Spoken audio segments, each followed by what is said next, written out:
uzaktan yakından buraya teşrif etmiş, el açmış amin diyen bu cemaat-i Müslümin, usul ve furularından, akraba-i talukatlarından, dost ve yararlarından ahirete intihal edenlerle ruhlarla hediye edilip vasıl eyle ya Rabbi. Hasıl olan sevabı, haseten bugün buraya toplanmamıza ve bu okumuş olduğumuz Kur'an-ı Kerimleri ve Mevlid-i Şeriflerin okunmasına sebep olan muvazzaf ve sivil şehitlerimiz başta olmak suretiyle din-i devlet, mülk-ü millet için, mukaddesat için, vatan için, millet için, namus için fedai can eylemiş aziz şehitlerimizin ruhlarına hediye eyledik vasıl eyle ya Rabbi.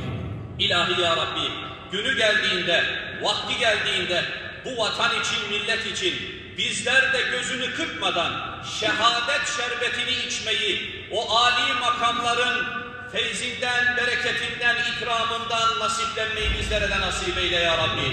İlahi ya Rabbi, bizleri Kur'an kazalardan, belalardan, afetlerden, musibetlerden, özellikle bu terör belasından emin eyle ya Rabbi. İlahi ya Rabbi, ilhak eyle ya Rabbi. Amin.